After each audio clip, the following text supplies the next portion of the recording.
Chapter 22 Chemical Coordination and Integration.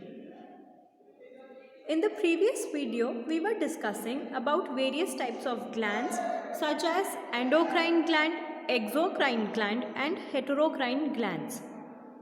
In this video, we will talk about hormones. Hormones are also known as chemical messengers. Hormones को chemical messengers भी बोल सकते हैं क्योंकि ये chemical messengers coordination और control में help करते हैं body में. किसी भी ऑर्गेनिज्म की बॉडी में अगर कोई एक्टिविटी हो रही होती है और उसको स्टिम्युलेट करना होता है या इनहिबिट करना होता है तो हॉर्मोन्स की ज़रूरत वहाँ पर पड़ती है. फर्स्ट हार्मोन जो डिस्कवर हुआ था उसका नाम था सिक्रिटीन और इसको डिस्कवर किया था बेलिस और स्टार्लिंग ने. हार्मोन जो टर्म है केमिकल मैसेंजर्स को ये टर्म हार्मोन्स भी स्टार्लिंग ने दी थी. हार्मोन जो वर्ड है वो डिराइव हुआ है हॉर्मेन वर्ड से, HORMAEIN हॉर्मेन वर्ड से, जिसका मतलब होता है टू एक्साइट. तो हार्मोन्स एक्साइट होकर किसी भी एक्टिविटी को स्टिम्युलेट कर सकते हैं, स्टार्ट कर सकते हैं और उनको इनहिबिट भी कर सकते हैं. अगर कोई प्रोसेस ऑलरेडी बॉडी में चल रही है तो उस प्रोसेस का रिएक्शन और उसका रेट इंक्रीज भी कर सकते हैं और डिक्रीज भी कर सकते हैं हार्मोन्स. जो फर्स्ट हार्मोन डिस्कवर हुआ था सबसे पहले वो तो था सिक्रिटीन, लेकिन सबसे पहले हार्मोन को आइसोलेट किया गया वो हार्मोन था इंसुलिन. इंसुलिन को बेंटिंग और मैकलियोड ने आइसोलेट किया था डॉग्स के पेनक्रियाज में से. Now we will talk about the properties of hormones. Hormones are biogenic. Biogenic का मतलब होता है कि इनको सिक्रीट किया जाता है एंडोक्राइन ग्लैंड्स में से. एंडोक्राइन ग्लैंड्स होती हैं जो हमारी बॉडी में प्रेजेंट होती हैं, कुछ ग्लैंड्स जिनके बारे में हम आगे इस चैप्टर में पढ़ेंगे, वो सिक्रीट करते हैं हार्मोन्स. इस चैप्टर में हम ये भी पढ़ेंगे कि कौन सी एंडोक्राइन ग्लैंड कौन सा हार्मोन सिक्रीट करती है. तो हार्मोन बायोजेनिक नेचर के होते हैं, मतलब एंडोक्राइन ग्लैंड से सिक्रीट होते हैं. इस चैप्टर के स्टार्टिंग में हमने 3 टाइप की ग्लैंड्स पढ़ी थी, एंडोक्राइन, एक्सोक्राइन और हेटेरोक्राइन. जिसमें से एंडोक्राइन ग्लैंड्स जो थी वो डक्टलेस ग्लैंड थी, मतलब उनको सिक्रीट होने के लिए किसी भी डक्ट या ट्यूब की ज़रूरत नहीं होती है.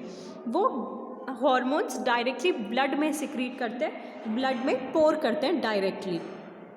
किसी ट्यूब के थ्रू हार्मोन सिक्रीशन नहीं होता है. तो ज़्यादातर हार्मोन्स जो होते हैं वो एंडोक्राइन होते हैं, मतलब ज़्यादातर हार्मोन्स डायरेक्टली ब्लड में सिक्रीट किए जाते हैं except local hormones. Local hormones में हमारे आ जाएंगे एक्सोक्राइन ग्लैंड्स और हेटेरोक्राइन ग्लैंड से सिक्रीट किए हुए हार्मोन्स. एग्जाम्पल सलाइवरी, लिवर, क्योंकि लिवर बाइल जूस सिक्रीट करता है. और हेटेरोक्राइन की अगर हम बात करें तो उसमें आ जाएगा टेस्टिस, ओवरीज और पेनक्रियाज.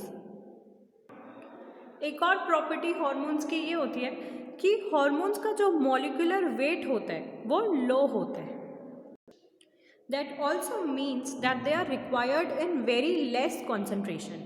अगर कोई एक्टिविटी है जिसमें हार्मोन्स की ज़रूरत है उसको इनहिबिट करने के लिए या फिर उसका रेट ऑफ रिएक्शन इंक्रीज़ करने के लिए, तो ज़रूरी नहीं है कि बहुत सारे हार्मोन्स चाहिए होंगे. उसमें बहुत कम क्वांटिटी में भी अगर हार्मोन्स होंगे तो वो रिएक्शन सक्सेसफुली पूरी भी हो जाएगी और इनहिबिट करने की जगह पर वो सक्सेसफुली इनहिबिट भी हो जाएगी. तो बहुत कम कंसंट्रेशन चाहिए होता है हार्मोन्स का किसी भी रिएक्शन को स्टिम्युलेट या इनहिबिट करने में.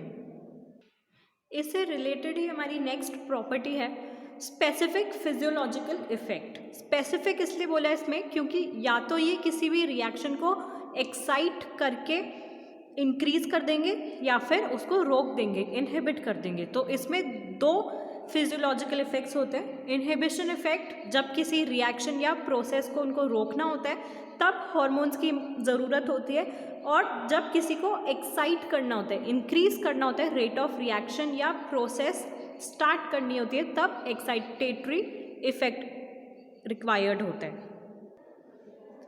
अगर किसी एक्टिविटी में हार्मोन्स लगाए हैं हमने उसको इंक्रीज़ या डिक्रीज़ करने के लिए रेट, उसकी रेट ऑफ रिएक्शन। तो कुछ हार्मोन्स तो एक्ट करेंगे क्विक और कुछ एक्ट करेंगे स्लो। तो कोई हार्मोन्स जो होते हैं quick acting hormones, example adrenaline, मतलब अगर किसी रिएक्शन या प्रोसेस में उनको प्लस कर दिया जाए, ऐड कर दिया जाए, तो वो उस रेट ऑफ रिएक्शन को बहुत जल्दी बढ़ा देते हैं या बहुत जल्दी स्टॉप कर देते हैं। और जो स्लो एक्टिंग हार्मोन्स होते हैं उनमें बहुत धीरे, बहुत टाइम लगता है उनको किसी भी प्रोसेस या किसी भी एक्टिविटी को स्टार्ट करने में या फिर इनहिबिट करने में। स्लो एक्टिंग हार्मोन्स के एग्जाम्पल हैं एस्ट्रोजन हार्मोन्स। ये तो हो गई जनरल प्रॉपर्टीज़ हार्मोन्स की। आपके चैप्टर में, आपकी बुक में केमिकल प्रॉपर्टीज़ भी हैं हार्मोन्स की। So now we'll talk about the chemical properties of hormones. This is a very important topic. Hormones का केमिकल नेचर जब हम पढ़ते हैं या हॉर्मोन्स की केमिकल प्रॉपर्टीज़ जब हम पढ़ते हैं, तब हम 3 टाइप के हॉर्मोन्स पढ़ते हैं: amine hormones, steroid hormones and protein hormones. So we'll start with amine hormones. नाम से ही पता चल रहा है अमाइन इसमें है, मतलब इसमें अमाइनो एसिड्स का बहुत बड़ा रोल होता है। They are derived from amino acids tyrosine and they have amino groups in them. किससे डिराइव होते हैं amine hormones? Amino acids tyrosine से डिराइव किए जाते हैं और इनमें अमाइनो ग्रुप्स प्रेजेंट होते हैं, जैसे कि नाम से ही पता चल रहा है। इनके एग्जाम्पल्स है थायरॉक्सिन। थायरॉक्सिन जो हार्मोन है वो एक्चुअल में अमाइन हार्मोन होता है, उसके अंदर अमाइनो ग्रुप प्रेजेंट होता है और वो अमाइनो एसिड्स टायरोसिन से डिराइव किया होता है। कौन से ग्लैंड्स इनको सिक्रीट करते हैं? Adrenaline gland, non adrenaline and thyroid gland. Talking of steroid hormones, steroid hormones cholesterol से डिराइव होते हैं और इनमें स्टेरॉल ग्रुप प्रेजेंट होता है। स्टेरॉइड हॉर्मोन्स के एग्जाम्पल्स हैं कॉर्टिसोल, टेस्टोस्टेरोन और एस्ट्रोजन, जो कि रिलीज होते हैं। टेस्टोस्टेरोन टेस्टिस से रिलीज होता है और एस्ट्रोजन ओवरीज से। Last type of hormone is protein hormones. Third category is protein hormones. Protein hormones बने होते हैं 3 to 200 अमाइनो एसिड से, और वो अमाइनो एसिड्स एक चेन के फॉर्म में होते हैं और वो चेन के बीच में बॉन्डिंग होती है पेप्टाइड बॉन्ड। जब हमने अमाइनो एसिड्स का स्ट्रक्चर पढ़ा था प्रीवियस चैप्टर में, तब हमने ये पेप्टाइड बॉन्ड स्ट्रक्चर देखा था और कैसे अमाइनो एसिड्स एक दूसरे के साथ बाइंड होते हैं, ये भी हम प्रीवियस चैप्टर में पढ़ चुके हैं। तो जो प्रोटीन हॉर्मोन्स होते हैं वो 3 to 200 अमाइनो एसिड्स के साथ लिंक होते हैं और पेप्टाइड बॉन्ड इनमें होती है। प्रोटीन हॉर्मोन्स को 3 कैटेगरीज में डिवाइड किया जा सकता है: proteinaceous hormones, long peptide hormones and short peptide hormones.